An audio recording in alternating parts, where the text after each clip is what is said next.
Copyright disclaimer under Section 107 of the Copyright Act 1976. Allowance is made for fair use for purposes such as criticism, comment, news reporting, scholarship, and research. Fair use is a use permitted by copyright statute that might otherwise be infringing. Non-profit, educational or personal use tips the balance in favor of fair use. हम करने को तैयार हैं। बहरहाल बातचीत चलती रही। अभी यह बातचीत चल ही रही थी कि उसी रात हजरत अली रजी अल्लाहु अन्हु के दुष्ट सिपाहियों ने जो फसादी थे, हजरत आयशा रजी अल्लाहु अन्हा की फौज पर यकायकी हमला कर दिया। घमासान की लड़ाई हुई कि हजारों मुसलमान शहीद हुए। तमाम रात भयानक लड़ाई जारी रही। बहुत सवेरे हजरत आयशा रजी अल्लाहु अन्हा एक ऊंट पर सवार इस नियत से खेमा से निकली कि शायद उन्हें देखकर लोग लड़ाई से रुक जाएं। लड़ाई ने भयानक शक्ल इख्तियार कर ली। हजरत तलहा, जुबैर और हजरत अली रजी अल्लाहु अन्हुम आपस में मिले। उन्होंने लड़ाई को खत्म करने की हर मुमकिन कोशिश की, मगर उनकी समझ में नहीं आता था कि क्या किया जाए। इस हालत में जबकि ये लोग मशवरे में लगे हुए थे, फसादियों ने हजरत के ऊंट को घेर लिया। वे चाहते थे कि हजरत आयशा रजी अल्लाहु अन्हा को गिरफ्तार कर लिया जाए और मुसलमान मजबूर थे कि प्यारे नबी सल्लल्लाहु अलैहि वसल्लम की चहेती बीवी को हर सूरत से बचाएं, चाहे जान की बाजी क्यों न लगानी पड़े। इसीलिए खूब जोर की लड़ाई शुरू हो गई। तीरों की बारिश हो रही थी। खतरा बहुत बढ़ गया था। हजरत अली रजी अल्लाहु अन्हु खुद बढ़कर आए और उन्हें पूरी इज्जत व एहतराम के साथ अपने साथ ले गए। वहां कुछ दिनों ठहरने के बाद फिर मदीना वापस हो गई।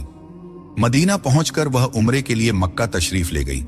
फिर मदीना वापस लौट आई और कई साल तक वहां रही और सन 58 हिजरी में, जबकि उनकी उम्र 66 साल की थी, वह इंतकाल फरमा गई।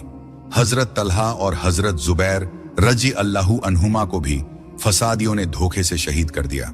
फिर हजरत अली रजी अल्लाहु अन्हु ने वादे के मुताबिक मदीना के बजाय कूफा को राजधानी बना लिया। हजरत अली रजी अल्लाहु अन्हु का ख्याल था कि मदीने के लोग उतने काम नहीं आएंगे जितने कूफे के लोग आएंगे। उनका विचार था कि हजरत मुआविया रजी अल्लाहु अन्हु से उन्हें जरूर लड़ना पड़ेगा, इसमें कूफा के लोग ही काम आएंगे। हजरत उस्मान के कातिलों के कत्ल की मांग कुछ दिनों के लिए ठंडी पड़ गई।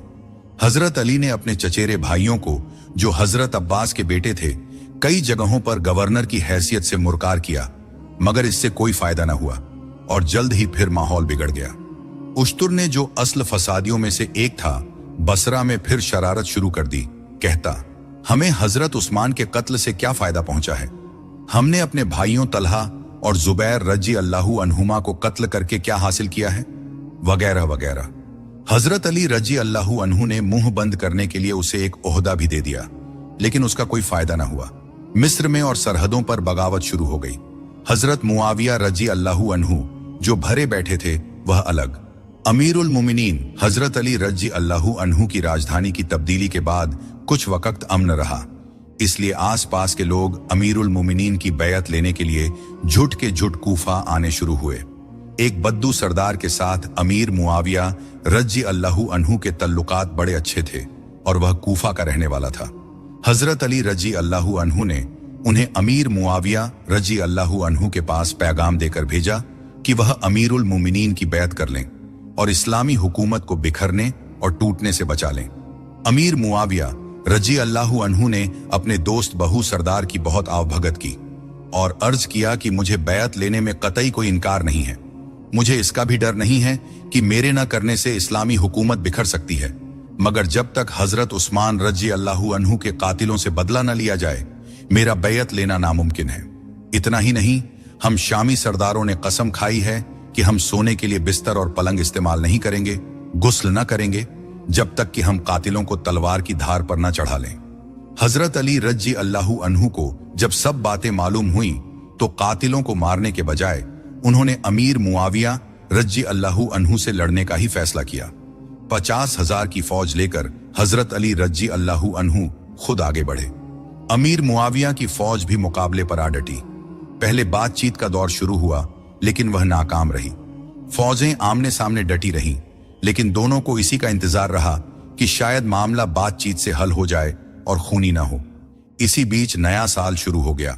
वक्ती तौर पर 1 महीने के लिए समझौता हो गया। फिर बातचीत शुरू हुई।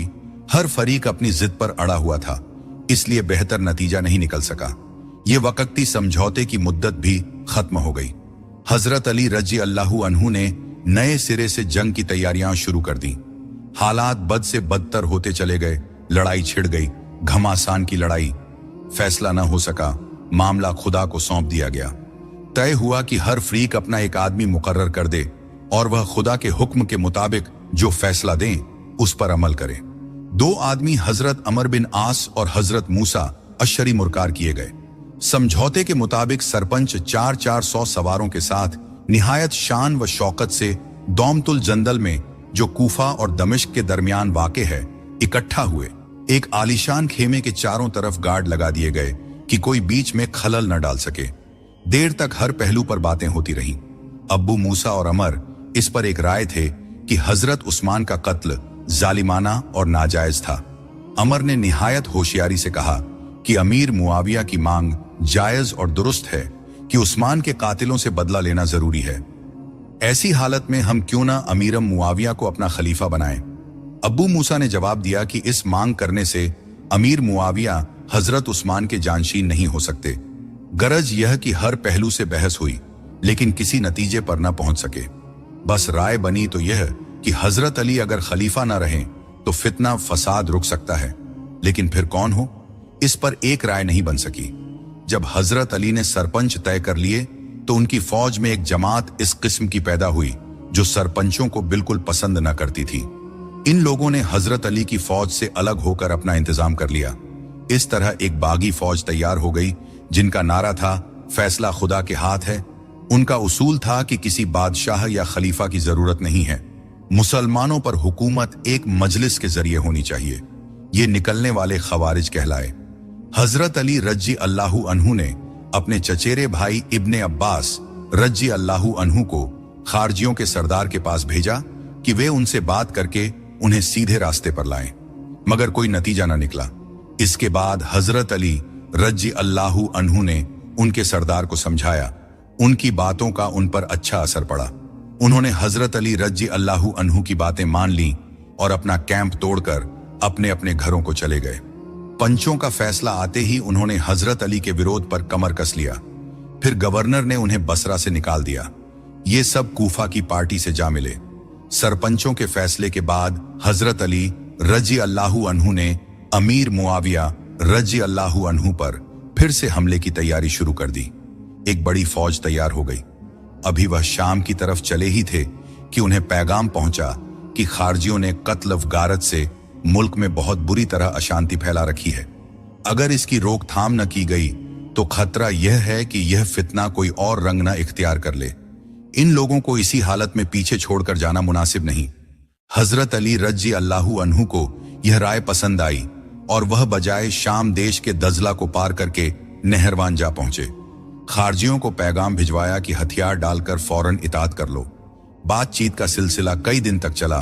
कुछ तो हजरत अली रजी अल्लाहु अन्हु के साथ हो लिए, कुछ मुकाबले पर उतर आए, यहां तक कि मुंह की खाई।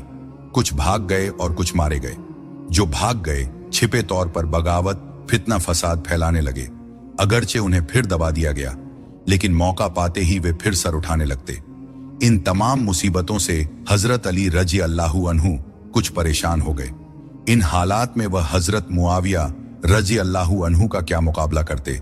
सिवाय इसके और कोई रास्ता न था कि अमीर मुआविया से संघर्ष खत्म किया जाए। एक लंबी मुद्दत तक खत व किताबत चली, यहां तक कि दोनों में सुलह हो गई कि वे एक दूसरे के इलाके में किसी किस्म का दखल न देंगे, बल्कि एक दूसरे को अपना मित्र समझेंगे।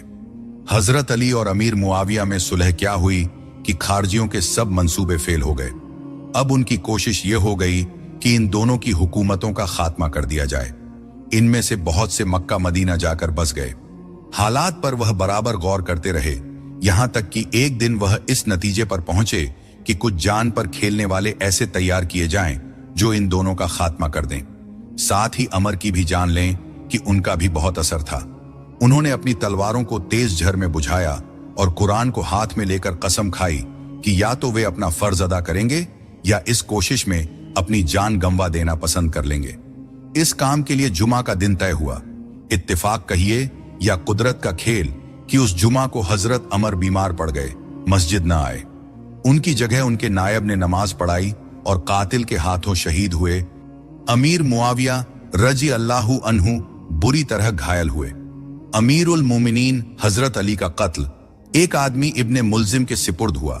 उसके साथ कातिल और भी थे, जिन्होंने अपनी तलवारों को झर में बुझाया और जान को हथेली पर रखकर मस्जिद के दरवाजे में जा छिपे, जहां से हजरत अली रजी अल्लाहु अन्हु गुजारा करते थे। जैसे ही हजरत अली रजी अल्लाहु अन्हु मस्जिद के आंगन में दाखिल हुए, इन तीनों ने एक साथ उन पर हमला कर दिया। एक कातिल ने अमीरुल मोमिनीन के बाजू को घायल किया, दूसरे ने आपकी टांगों पर वार किया, इब्ने मुल्जिम ने सर पर वार करके उन्हें बहुत बुरी तरह घायल कर दिया। इब्ने मुल्जिम को लोगों ने गिरफ्तार कर लिया। एक साथी की तो वहीं बोटी बोटी नोच ली, मगर दूसरा भाग गया। अमीरुल मोमिनीन हजरत अली रजी अल्लाहु अन्हु को उनके मकान पर ले गए। कातिल इब्ने मुल्जिम उनके सामने पेश किया गया। उन्होंने बहुत नरमी से उससे बातें की। उसकी तीखी बातों का जवाब बड़ी नरमी से दिया। किसी किस्म का गुस्सा या जोश जाहिर न किया, बल्कि अपने बेटे हसन रजी ज़ीरो अल्लाहु अन्हु से फरमाया, इब्ने मुल्जिम की अच्छी तरह हिफाजत करो कि वह कहीं भाग न जाए, मगर उससे किसी किस्म की सख्ती न करना। अगर मैं मर जाऊं तो उसे कत्ल कर डालना। घाव बहुत गहरा था, इसलिए हजरत अली रजी अल्लाहु अन्हु के बारे में सभी मायूस हो गए। लोगों ने पूछा, क्या आपके बाद हजरत हसन रजी अल्लाहु अन्हु को खलीफा बना दिया जाए? आपने बड़ी सादगी से फरमाया, नहीं, मैं इसका हुक्म नहीं देता और न ही मना करता हूं। जिस तरह तुम लोगों की मर्जी हो करो। अमीरुल मोमिनीन हजरत अली रजी अल्लाहु अन्हु के कफन दफन के बाद हजरत हसन रजी अल्लाहु अन्हु ने कातिल को अपने रूबरू तलब किया।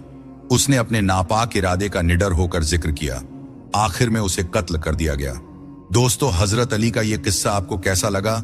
हमें कमेंट करके जरूर बताएं और इसी तरह के और इस्लामिक किस्से सुनने के लिए हमारे चैनल को सब्सक्राइब करें। अल्लाह हम सबको कहने सुनने से ज्यादा अमल करने की तौफीक अता फरमाए। अस्सलामु अलैकुम।